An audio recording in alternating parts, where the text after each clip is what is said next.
The world's largest Muslim country will surprise you. Indonesia is enormous, nearly 300 million people, more than 17,000 islands stretching over 5,000 kilometers from west to east. It's the world's fourth most populous country in the world, the largest economy in Southeast Asia, and home to more Muslims than any other nation on earth.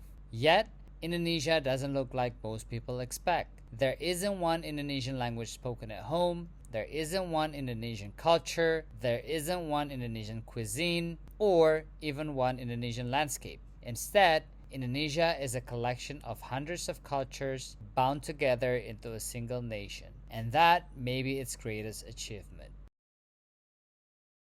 Most people assume Islam spread through conquest. In Indonesia, the story was different.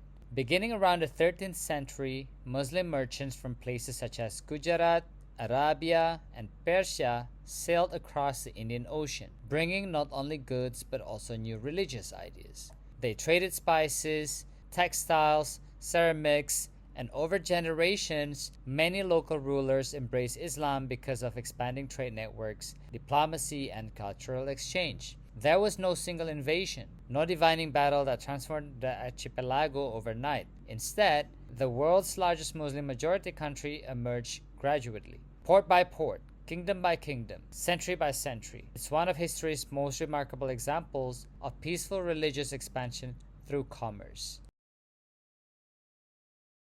This is where Indonesia becomes truly fascinating. Indonesia isn't just one people. It's more than 1,300 ethnic groups, hundreds of local languages, thousands of traditions. From Aceh to Java, to Sulawesi to Papua, and you'll find completely different foods, different architecture, different music, different customs. Yet, despite all of those differences, Indonesia chose a remarkable national motto, Bhinneka Tunggal Ika, or unity in diversity. The phrase comes from a 14th century Japanese poem promoting harmony between different beliefs, long before Indonesia even existed as a country. Few nations attempt to unite so much diversity under one identity. Indonesia does it every day.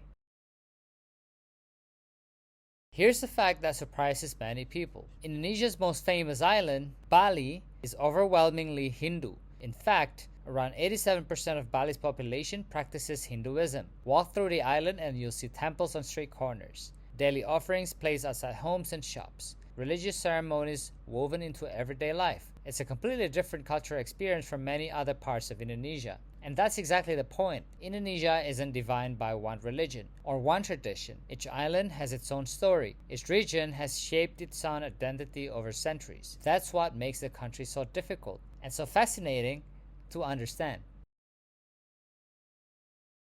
Indonesia officially recognizes multiple religions, including Islam, Protestantism, Catholicism, Hinduism, Buddhism, and Confucianism. That doesn't mean every community looks the same. Far from it. Religious life in Aceh feels different from Jakarta. Jakarta feels different from Yogyakarta. Yogyakarta feels different from North Sulawesi. North Sulawesi feels different from Bali. Even within Islam itself, traditions and practices can vary across the archipelago, shaped by local history and culture. To outsiders, that complexity can seem confusing, but perhaps that's the wrong way to look at it. Indonesia was never meant to be simple. Its diversity isn't a contradiction. It is the foundation on which the country was built. Today, Indonesia is becoming increasingly important. It's a member of the G20, one of the world's largest democracies, home to a young population, a growing economy, and a country playing an increasingly significant role in global trade, manufacturing, and geopolitics. As Indonesia's influence grows, understanding Indonesia becomes more important too, not because it represents the Muslim world, no single country can, but because it reminds us that no civilization, no religion, and no nation can ever be understood through a single stereotype.